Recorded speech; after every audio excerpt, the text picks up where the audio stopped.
This is part 2 of a two-part video. In part 2, I'm going to focus on making these two cards. To see these two cards, you need to watch part 1. In part 1, I will also explain more about how to do this inlaid die cut, which I won't really explain in part 2. Please be sure that you watch both videos so that you can follow along with me.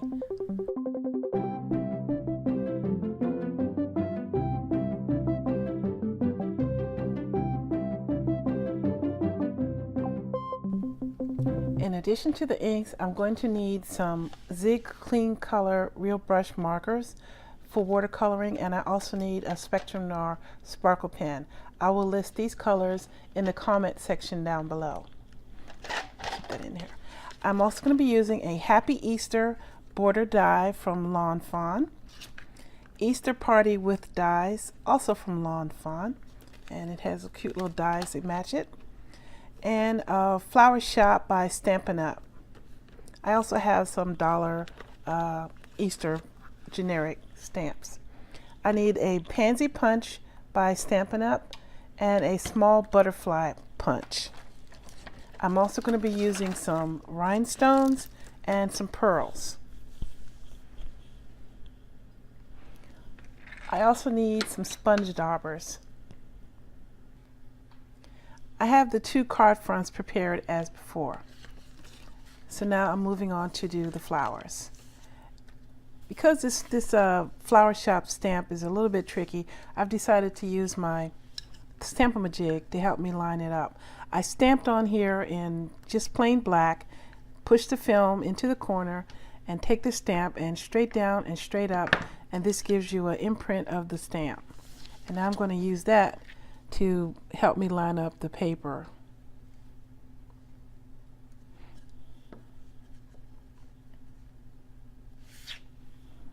Okay, and I need 3 of the blue and 3 of the yellow.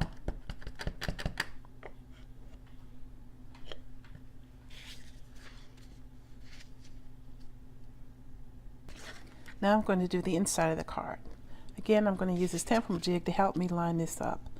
Now I know I want them to put the middle flower first, so that way I can better gauge where to put the left and the right one. And I know I need to allow a little bit from the bottom for this margin. So this is the same as with the first card, except now it's the flowers instead of the peeps. Whoops, that moved.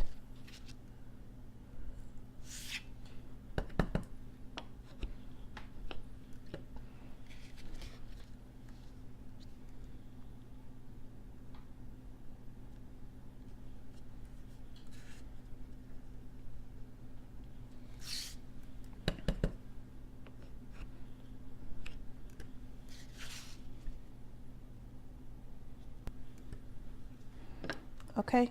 And I'm going to do the same for the blue.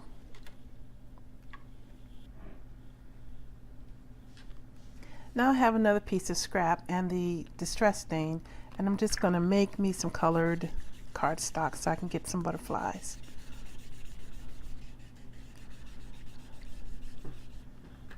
Just let this sit and dry. Now I'm going to use the Pansy punch and punch out these flowers.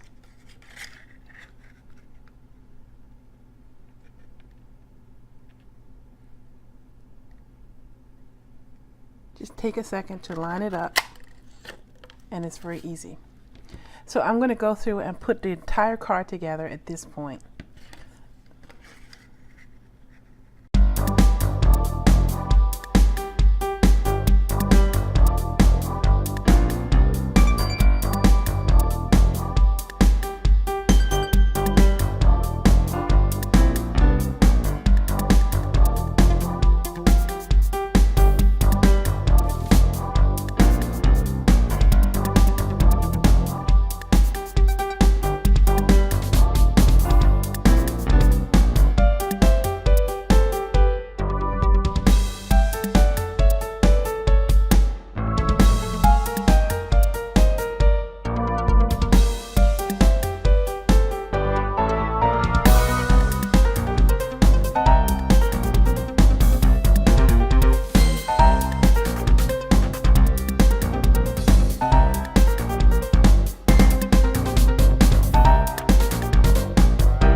And that's card 2, all finished. I didn't take time to watercolor the little girl because I showed how to watercolor in the first part of phase 1 video. Alright, this is the end of both videos. This is phase 1 and this is phase 2. If you didn't see phase 1, remember I'm going to leave a link down below so that you can go and see how all the steps are made for the card. This card was more complicated than the cards that I usually do, but window cards take a few extra steps than the other cards do. But you shouldn't let that scare you off from doing it. It's a very pretty card design and I hope you will try it. I'd like to thank you for watching my videos. I'd like to thank my brother for the music and I hope that you're enjoying it. Please subscribe to my channel and I will have more content coming out soon. I'm getting ready to take a vacation, so I'll be not posting any videos for the next week or so, but there will be one video where I will be interviewing my brother, David Marsh, and I hope that you tune in to see that. Take care, everyone, and have a great day.